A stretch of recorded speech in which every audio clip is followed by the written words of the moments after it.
Hey boys, good morning. Page notes and coffee. That's what we have today. I got under 2 hours.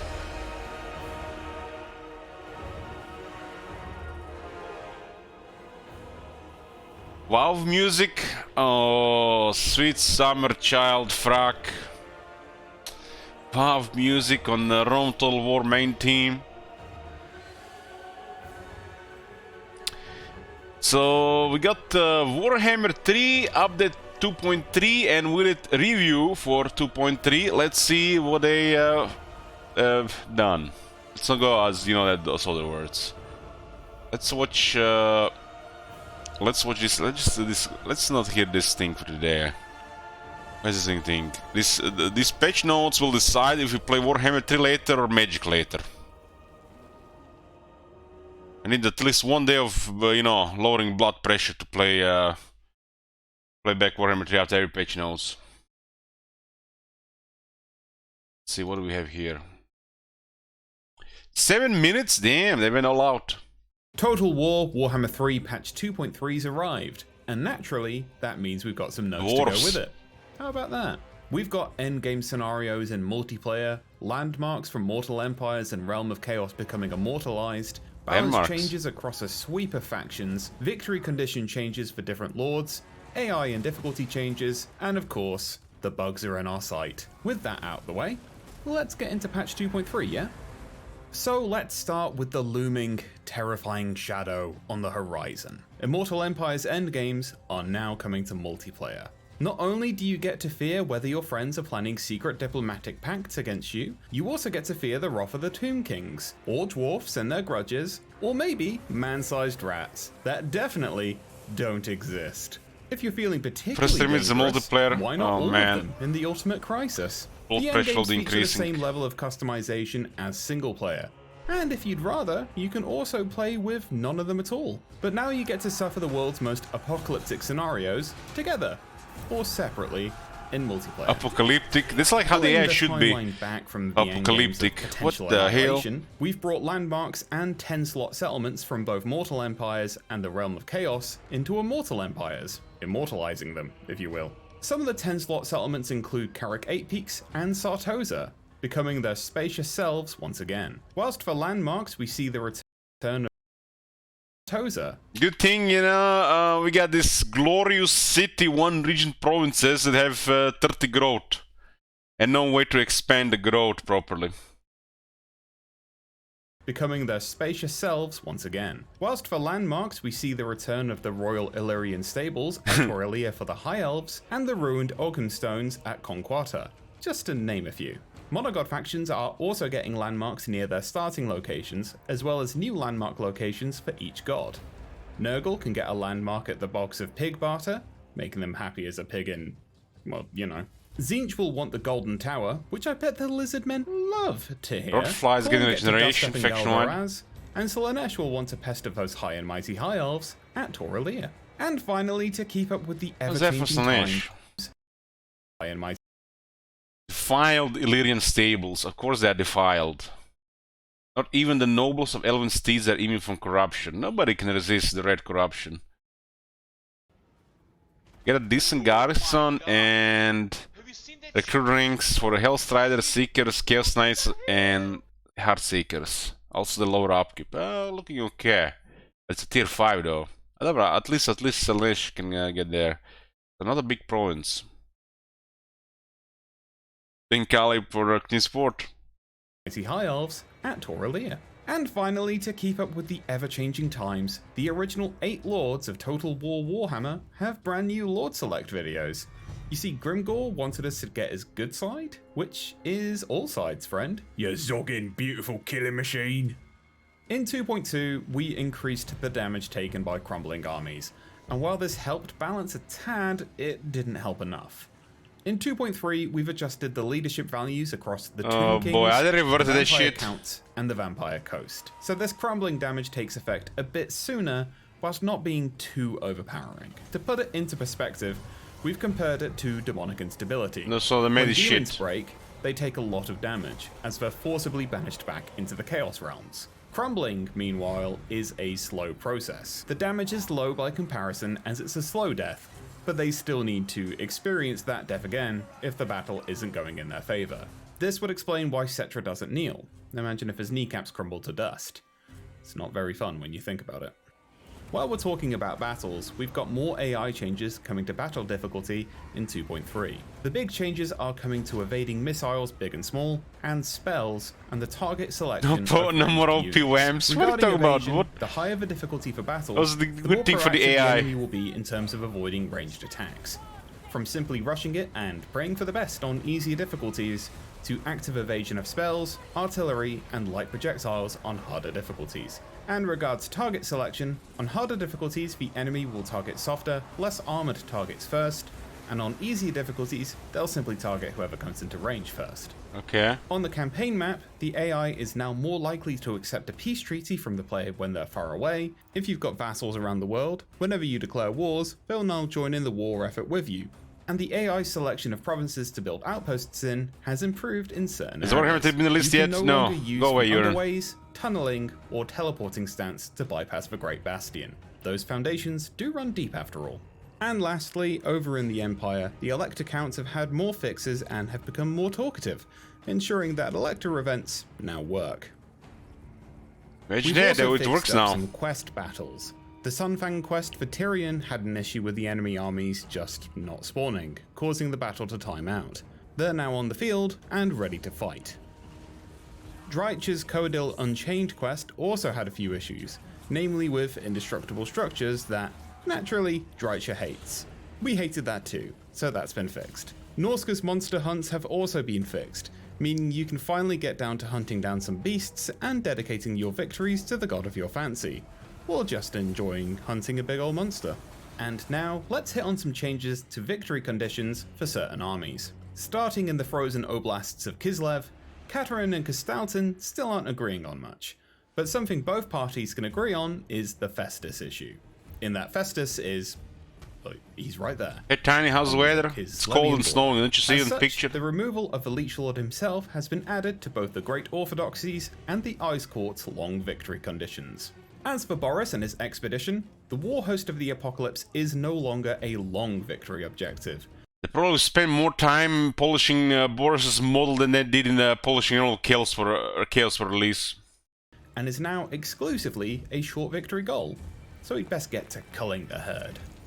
In the vast Nehekaran deserts, Cetra's sights for short-term victory have changed. He's no longer interested in dealing with a high Finally, leader, that's and instead cares yeah. about removing the Sigmarite That was dogma stupid. of Volkmar the Grim. Only one person in the vicinity can have the as a middle name, and we'll deal with Arkan and the others later. And with the big lads over in the Ogre Kingdoms, we've added 2 more settlements to their long victory, but these can now be held by vassals and allies. So now your boys can focus on what's best, like eating and fighting. What the hell was that? as opposed to boys can Look at this guy here. focus on what's best, like now be held What by the hell vassals was he and attacking? allies. So now your boys can focus on what's best, like Is those eating wolves to blame? and fighting, as opposed to what they'd be doing in a city, which, well, I imagine it's still eating and fighting, but camping's more fun. So that's a quick look at some of the changes with patch 2.3 for Total War Warhammer 3. There's quite a few more changes, like more adjustments to Grand Cathay, the Skaven, and for my fellow Druki friends, we're still tinkering with the slave mechanics. So if you've got any feedback, as always, we'd love to hear from you in the comments and our official channels. And speaking of what's coming next, we dropped a State of the Game post last month, and we heard your questions, and as such we'll be doing a new State of the Game before the holidays. So get out there, check out the changes, and as we said before, let us know how you feel about them in the comments. And for more intricate details on patch 2.3, don't forget to check out the blog post. Okay. From that, it looks like they fucked up Undead again. They fixed the Undead low units leadership. They forgot a couple of units, and it does look now they reverted them or fucked them again. Maybe they just lowered it by -1, not just back to the old values. Maybe. Hopium, copium. God forbid we have more than 26 leadership on the base.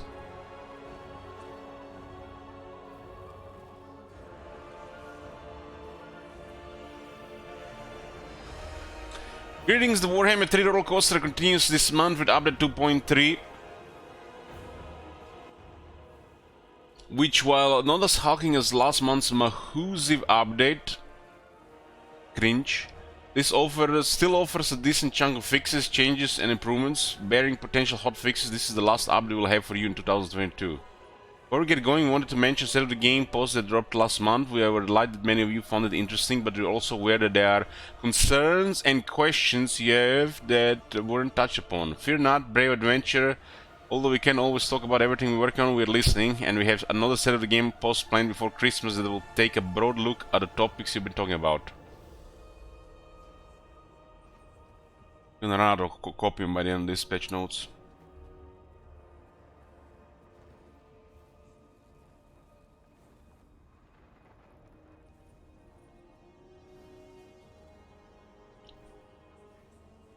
Without further ado, here are some of the 2.3's highlights. Customize the 8 original Warhammer 1 lores receive brand new selection videos. Landmarks from Mortal Empires and Elf and Kislev maps arrive in Mortal Empires, along with some new landmarks and 10 slot settlements for select factions.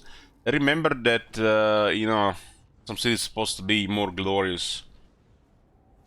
Oh my god. Hey, Talkus.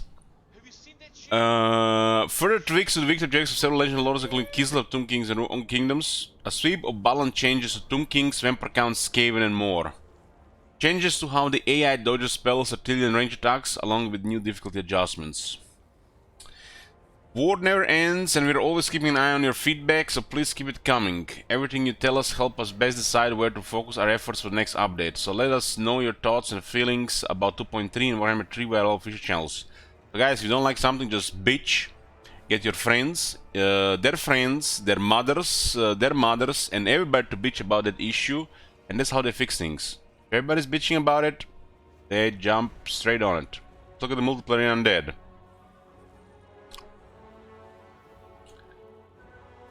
Update 2.3 release spotlight. What do we have here? Endgame scenarios multiplayer, I don't care. All new lore select videos for new religion 1. We did a in video. So it's Karl, Gale, Manfred, Kemmler, Torgrim, Ungrim, Grimgur, Azak. Okay. Stability and performance. Fixed end of turn crash that would occur during the AI's turn when a rebel faction captures element that toggles technology for certain races. Example, Norsk or Kislev. Hey, genius. Fix a rare campaign vortex sounds memory leak. Didn't they fix this in the last update?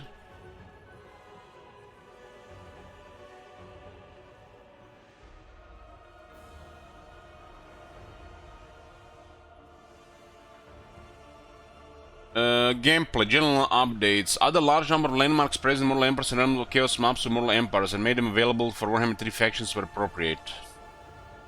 Added several new landmark variants for Monogods factions near their Mortal Empire southern locations. Several new landmark variants.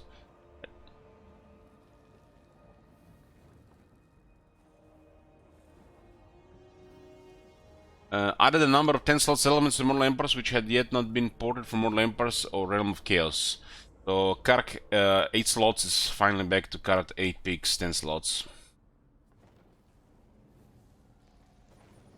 Introduce new landmarks for Nurgle in Pigbarter, Zinch in the Golden Tower, Horn in Galbaras and Slanesh in Torrelir. Okay. Fixed an issue where Savage or Garrison buildings were enabling minor settlement battles.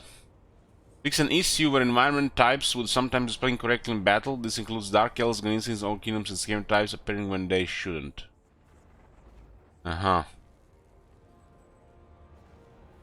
So yeah. Attacking a Norse settlement, you see a Dark Elf environment. In Norska, not in even Nagarot.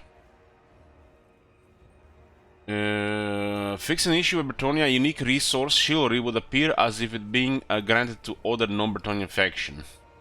Attacking an army while in ambush stance will no longer prevent your opponent from bearing reinforcements. So there was an issue, there was not a feature. Imagine that. Size of Morgan faction is no longer limited to one army. Fix an issue causing the leader of the Blood Keepers faction in Immortal Empires to be mysteriously absent on turn 1. Improvements have been made to unit coordination and queuing up to enter a single breach. Okay, so they might not use ladders, they might all go through a single hole. Might not fit all, but one at a time, everybody gets their turn. Improvements have been made to unit coordination and queuing up to enter a single... Okay, unit columns are now better spaced to prevent units from adjacent queues blobbing together. Improve how units move to prevent them from blobbing together while attempting to enter a settlement. Endgame fixed an issue where one faction's currency will be replaced by another's upon reloading a save. What? Fixed an issue where one's faction currency would be replaced by another's upon reloading a save. Has anybody experienced this?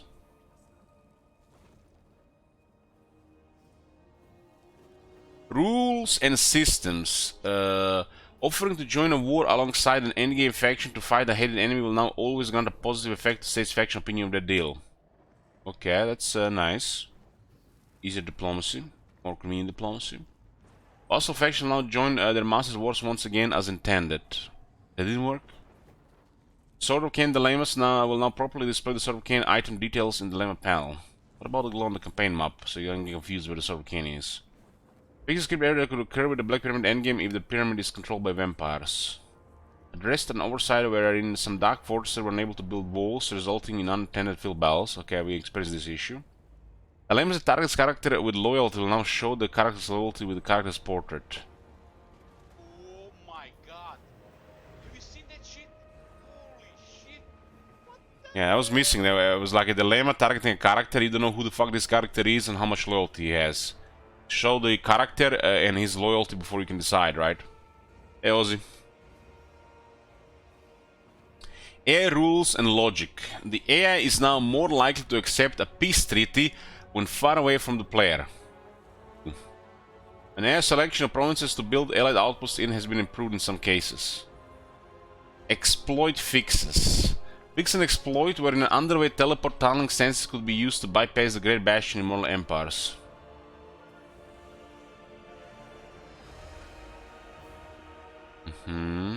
Well, I wonder what kind of exploit was there. You know, when I was trying to do this, it didn't work. Apparently, it was an exploit to bypass it.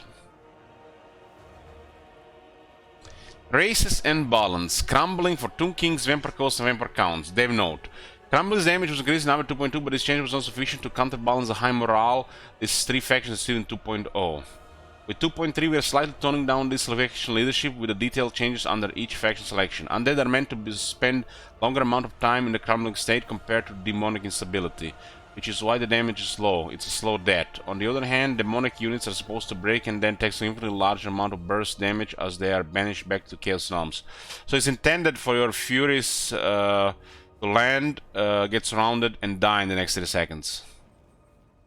As they're surrounded. And they have no enough best leadership.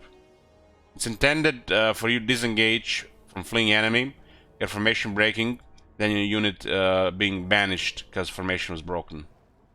By, you know, disengaging from fleeing enemy.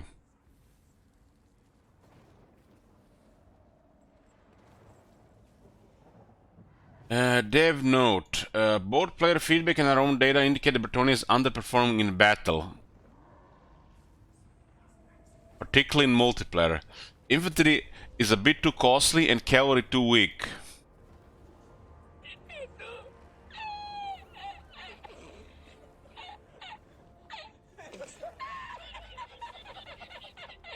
Multiplayer delivers once again, boys.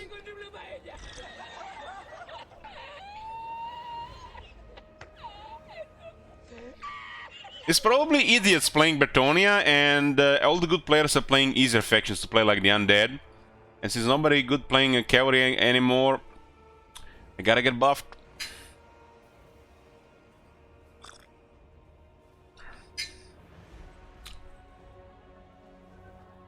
As such, we have lowered the cost of the faction's more defensive infantry and added a considerable mass multiplier to formation lands present in most Bretonnia cavalry, allowing them to break through enemy units more effectively. Yeah. Fix the Chevalier de Lannes faction bandit colors in battle. Fix an issue where non-regiment of renowned cavalry had lost their randomized horse coloration. Fixed an issue where Bretonnia lords could have cavalry with 0 upkeep in their armies for being disbanded and recruited.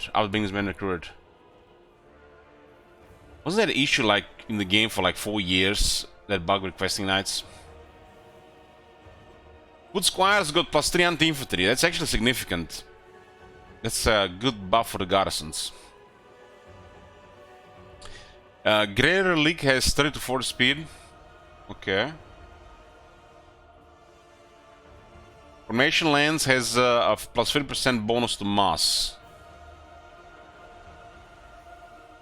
Remove the acceleration stat, and to counter this mass multiplier, they have added a -8 defense penalty. If you don't know what this means their collision damage has been significantly increased. You know that thing that we can't see, because charge doesn't do anything? So the thing we can't see got better. How much? Well, you gotta play Bretonnia and find out. And against what units as well? You gotta play Bretonnia and find out, because we don't see this shit. This is all advanced math under the hood. This is probably a massive damage increase against lower mass units. Especially they have lower armor. While maybe just a slight damage increase against armored units.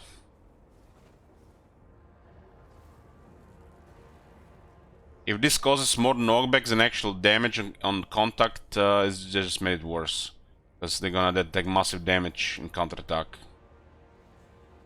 Because if they cause knockdowns and knockback instead of damage and contact, this is just worse, I think. That's how it looks to me, because my defense is not a small amount of cavalry, that's a lot. This is on any shock cavalry, like Knights of the Realm, Grail Knights, it's pretty bad.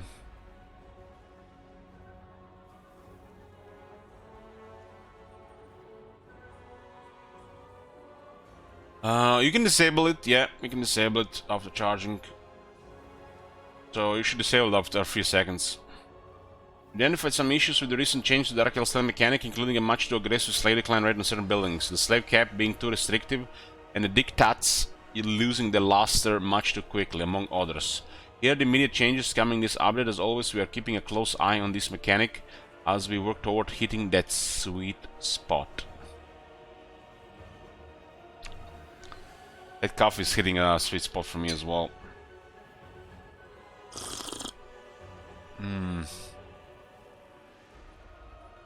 Nice black coffee. General updates. Fix floating mesh on the Dreadlord's crossbow. Fix an issue where numerous escape animations were rigid upon death. Fix an issue where cold one Dread Knights pretend to fall off an invisible horse upon death. I think I actually seen that. This is the last update this year, Oncelor. They weren't doing another real update until the new year.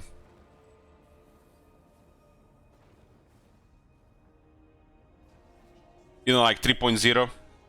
This is just 2.3 on, you know, patch 2. An update on the big, the second big update. The next update seems to be like it's gonna be in April. If people get restless, who knows? Might be late March. Depends on the public order on Reddit. Slave mechanic updates. Increase the slave decline rate of income and poor buildings on so that it scales linearly. Increase the base slave cap by 500. And then failed to Hellborn that grants additional 500 base slave cap. The updated knowledge additional decreases slave consumption by 25%. Dark Elves now gain slaves to raiding in proportion to the income of the raided region and the strength of the raiding army. Damn, raiding stuff. Dwarves. Elgar Ironhammer's ancestor, hero drummer Heimerfist no longer starts with a skill that locks out part of his skill tree. Fixed, finally. Did they remember to fix the other two ghosts? Apparently nobody noticed. Or nobody cares to report. Clan Angrun, dwarves.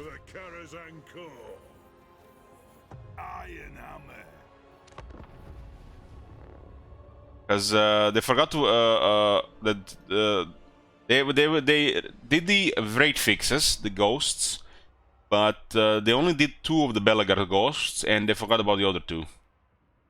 How is that even possible? Because they were supposed to fix all the ghosts at the same time. They only did work for 2, and the guy said like, "Oh shit, I only fixed 2 out of 4. That's my job for today. I'm going home. Fuck that shit." And then tomorrow he forgot about it. He had another thing to do and forgot to fix the other 2.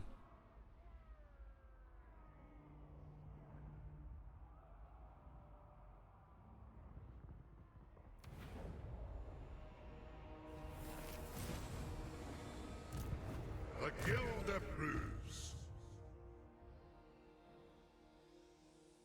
So they just clicked randomly on wound and boost income instead of locking here. Just uncheck this and click. Job done. Okay, this is the... if you guys don't know, they lowered the raid's ghost physical resist by 20%, but they increased their HP by that amount, more or less. So, engineer is fine. You summon me. Good. Runesmith is fine. Ready. Tane is not fine.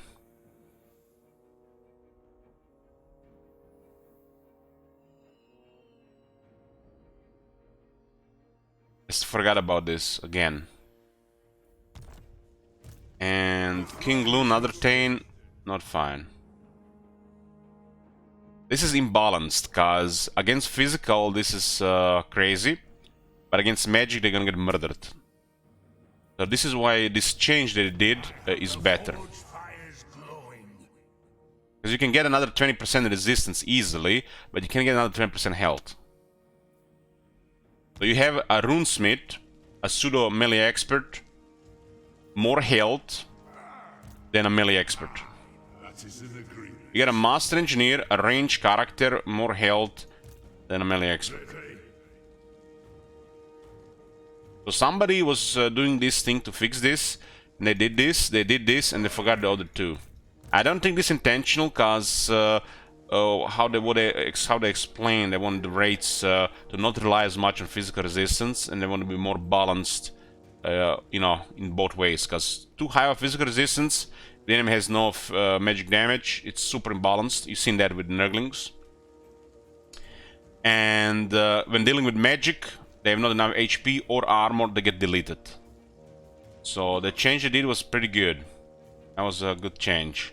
They forgot about the Tanes. Whoever was doing this, they had to do it for all 4 characters. These are unique characters. And they did it for these 2, and they did not do it for the Tanes.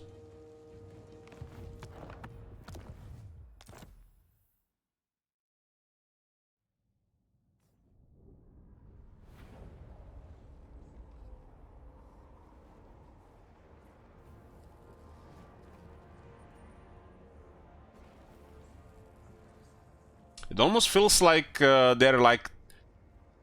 it seems like that influencer Reddit I was on 4 years ago.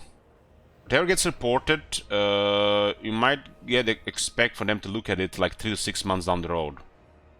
So if you report things during 2.2, they're not gonna see the day of light of day on the 2.3 or even 2.4, but there might be a part on an update later, like next year.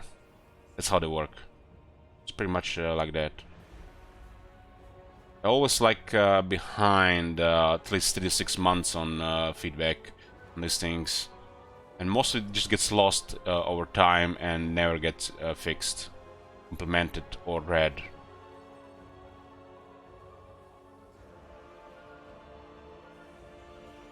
When you have stuff like this, they must have somebody like some popular YouTuber that mentioned this, or a Reddit post got enough upvotes for this to get fixed.